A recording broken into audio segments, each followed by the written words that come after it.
The title of today's message, So He Made It Again. Everybody say again. Again. He made it again. Jeremiah chapter 18, verse 1 through 6. See if I can get my slide. There we go. The word which came to Jeremiah from the Lord, saying, Arise and go down to the potter's house, and there I will cause you to hear my words.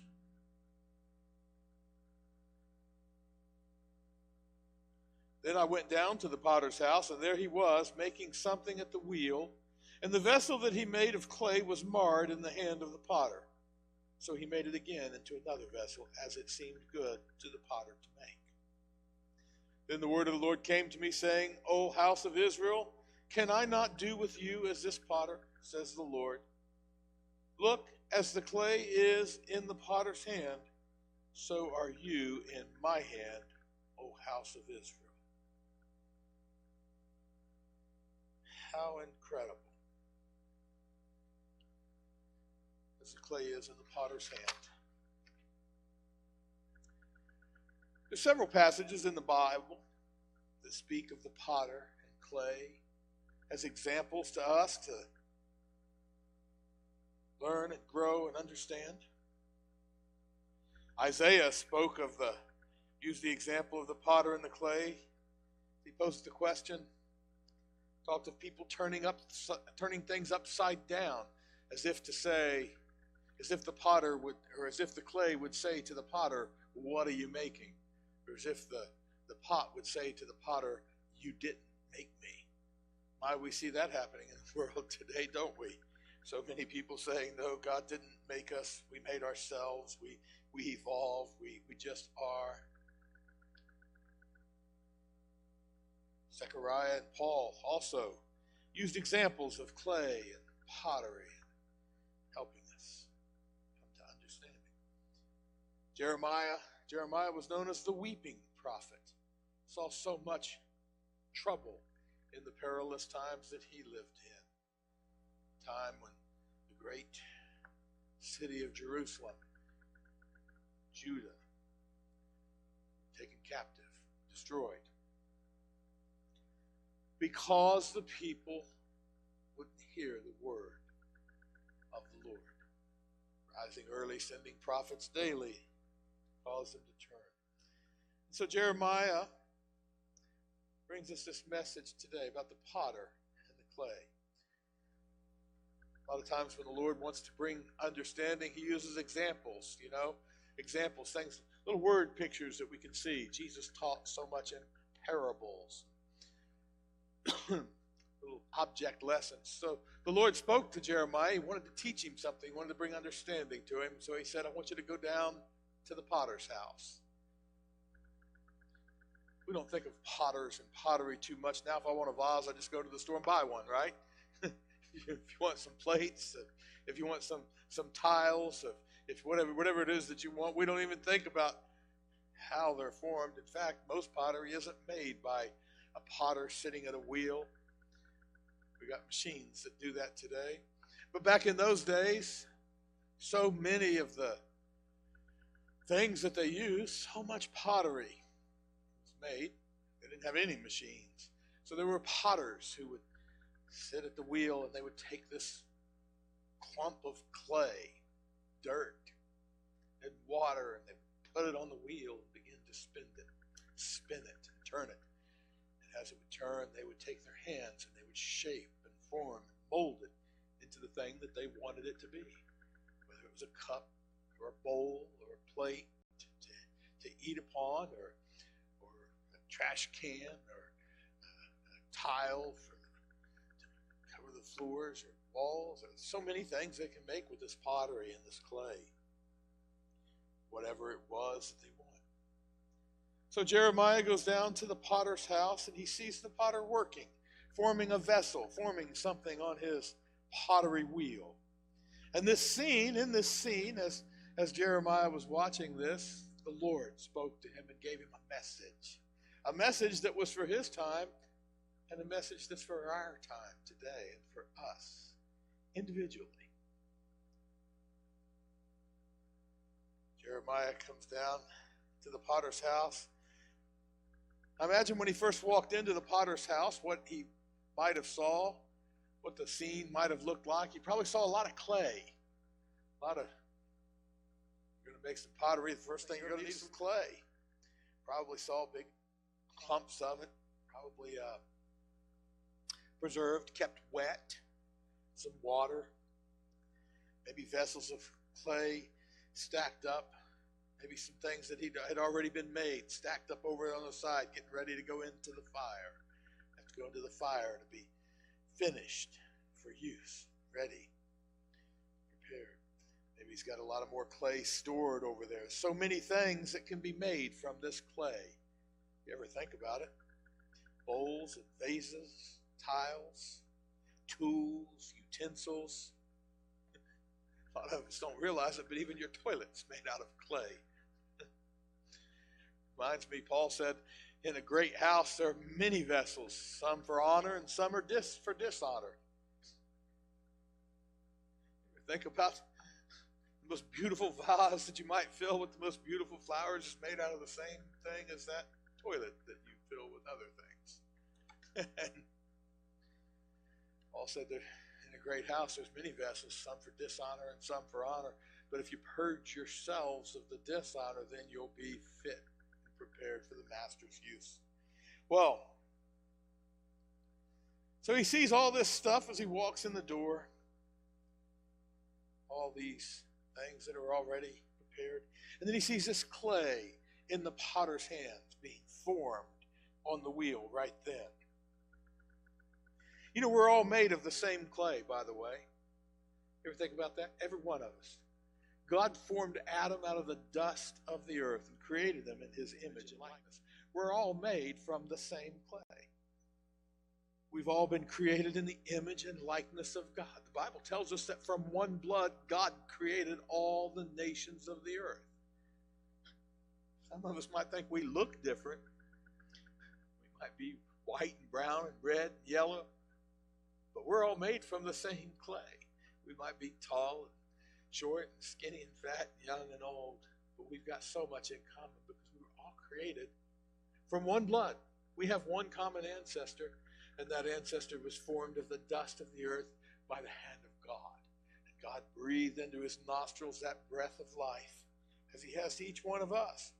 And so we've all been created from this same substance that he chose to bear his glorious image. In the image of God, we were created. Somehow, in his divine providence, God chose the substance that we are to bear his glorious image, his likeness. And so all of us have been created with purpose, with significance. There are no throwaways in God's economy. No one that was created without purpose. We've all been loved by God from the foundation of the world. Ephesians chapter 1, I think verse 3 tells us that God chose us in him, in Christ, before the foundation of the world. Before he even made this planet and hung it on nothing. All the ancient cultures used to think the earth was sitting on something. But God told Job he hung the earth on nothing. A couple thousand years later, we find out that that's exactly true. The Bible is such an accurate book. But before then, before he made this planet, he had you in mind for it. He made the planet for us to have dominion over, to bear his image. What significance, what purpose, what wonderful purpose you have. Every one of us, every person you've ever met is loved by God. And as we've all been created from the same clay, and we've all been loved by God, and we've all been created with a purpose, we also all have evil hearts and a sinful nature. Jeremiah chapter 17, Jeremiah said, the heart, this thing inside of us, is deceitful and desperately wicked. Who can know it? We've all been marred.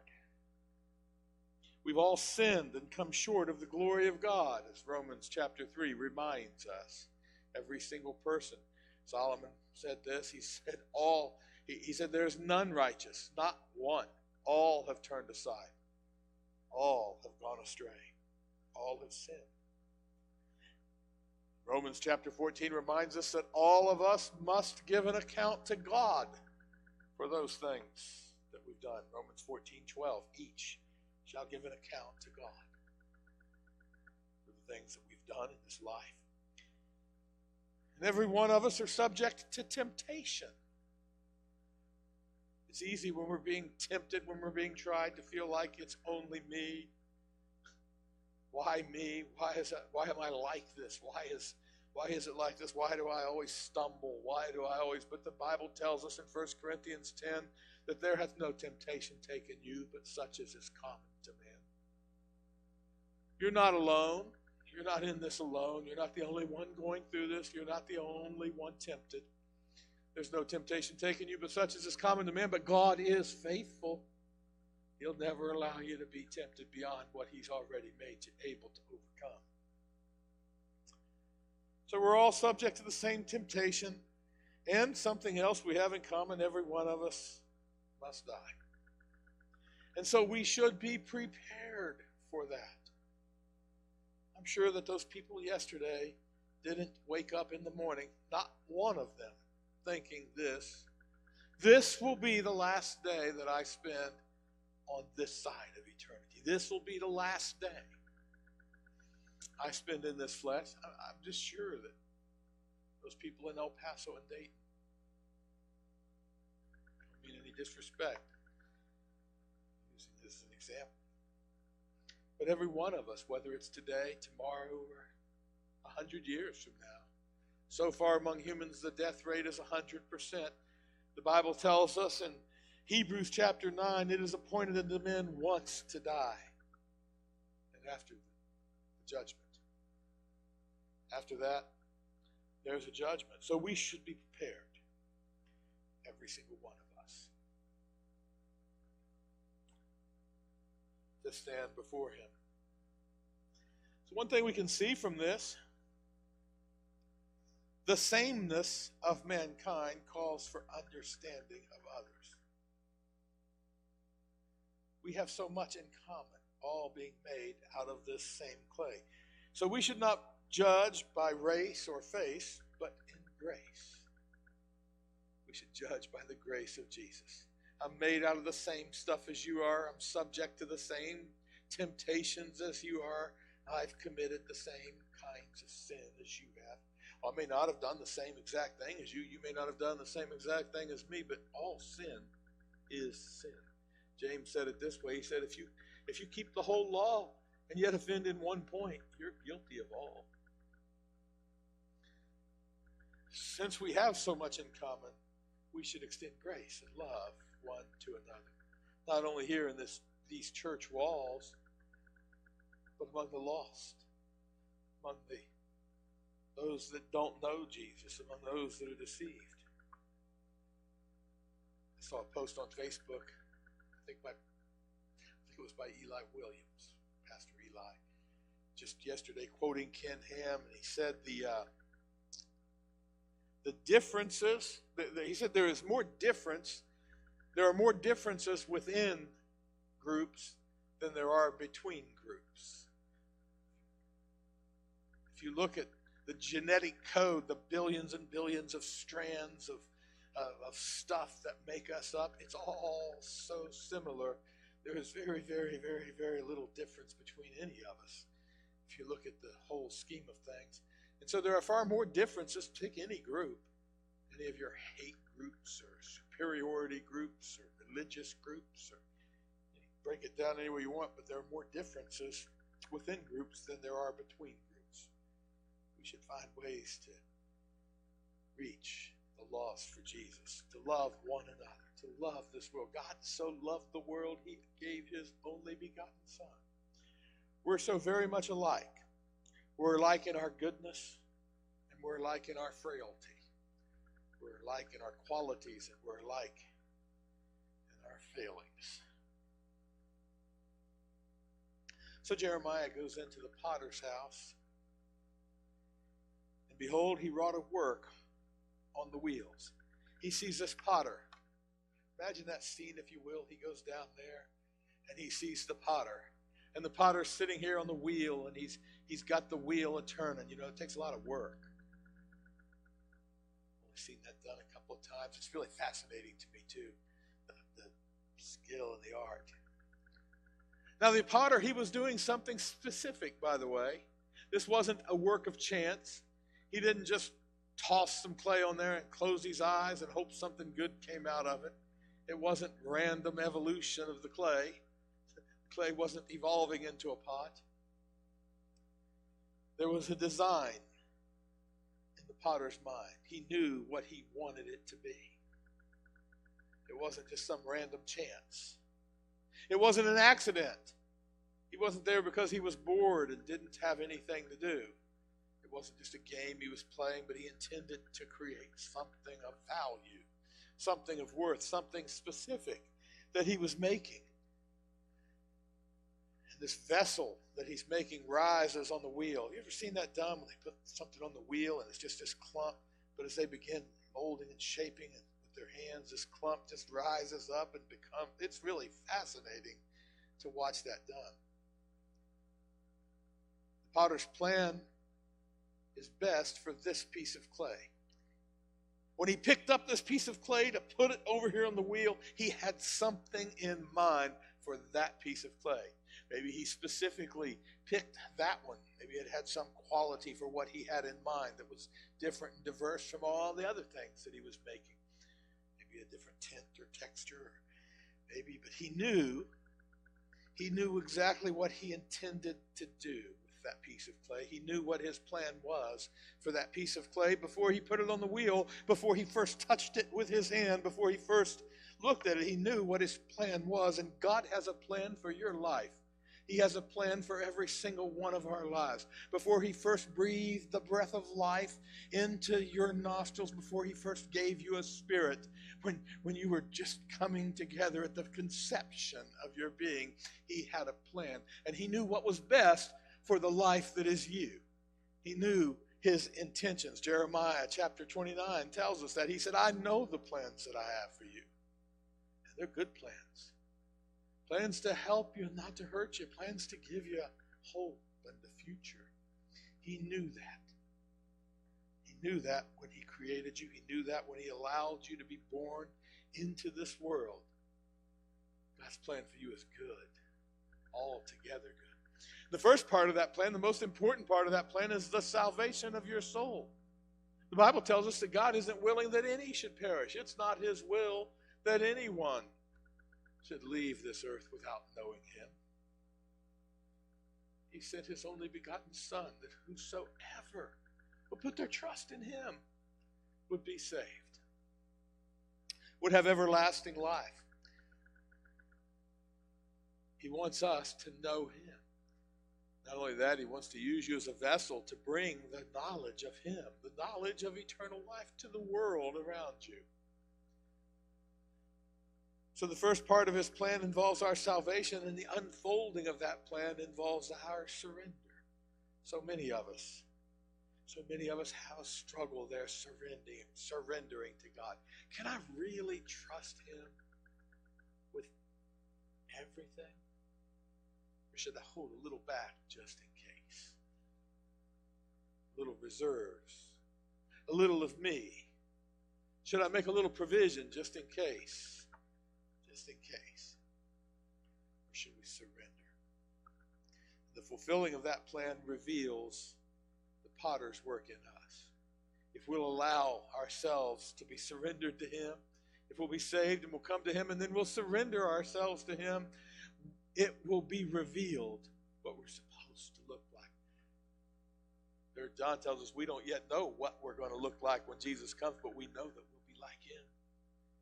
That's what he wants to do, is form his image and nature in us. Ephesians chapter 4 tells us that he wants to work in us with the gifts of the Spirit until we come to the fullness of the measure of the stature of Christ. We are his workmanship. Ephesians chapter 2 says, by grace you're saved through faith, and that not of yourselves, it is the gift of God, not of works, lest any man should boast, for we are his workmanship. We're created in Christ Jesus unto good works. We're a work of his art, his creative genius. I like the way 1 Peter says this. We are a chosen, he says, you are a chosen generation, a royal priesthood, a holy nation. You're his own special people, that you may proclaim the praises of him who calls you out of darkness into his marvelous light. So this wheel that this clay is on, it speaks of the circumstances. This clay is in a circumstance. It's being spun on this wheel. It got thrown on this wheel. But his hand is upon it. You ever find yourself experiencing problems you didn't think you would? Experiencing circumstances you thought would never come in your life? Have you ever gone through some trials that you didn't think you could? I've been through a few. I didn't think were ever going to happen, and then I didn't think if they did I'd ever get through them, but I have. Because his hand is upon you. You might find yourself on this wheel of circumstances of life, the world. But rest assured, the potter's hand is upon you. The potter's hand is working and forming you into his own special people, to proclaim the praises of him who called you out of darkness into his marvelous light. To know the potter's heart, you've got to come to the cross. If you really want to know his heart for this clay, come to the cross, where he laid down his own life on that cross for us. Know his hands. You need to see those nail-scarred hands. And then Jeremiah said there was a flaw found. He watched this potter. One of those beautiful passages in the Old Testament. It reminds me so much of me and you. He had a great plan. The potter has a great plan for this piece of pottery that he's making. He puts this clay on the wheel and he's forming it and he's shaping it and molding it, and something went wrong. It was marred in the potter's hand. There was a flaw. With this flaw, the vessel's not going to be able to fulfill its purpose anymore. It's no longer fit for what it was intended to be. Maybe this flaw was unseen by others, but the potter knew it was there. He knew there was something wrong with this vessel. Maybe there was a bubble inside that was going to leak later after it went through the fire, a dent that would cause it to wobble and be unstable. Maybe there's a spot, a thin spot in the lining that would break under pressure. Maybe another flaw. We don't know exactly what was wrong with that piece of clay. We know that it wasn't what he intended it to be. And there's so many of us here in this room, watching online, maybe watching later. There's so many of us that maybe we started out okay. Something happened along the way, and now we find ourselves sometimes not what he intended us to be. Marred on this wheel of life, marred by the circumstances around us or within us. Things aren't working out the way we thought. So many people have drifted, backslidden away from the faith that first was so wonderful in them. So many people, as Deborah was speaking of today, so many people being drawn away. I know a few who were just so filled with the Spirit of God, such bright and wonderful, wonderful Christians and creations would encourage so many others, and yet somehow on this wheel of life and circumstance they've become marred, flawed. Maybe they've cracked under the pressure, maybe they've wobbled or wavered or leaked.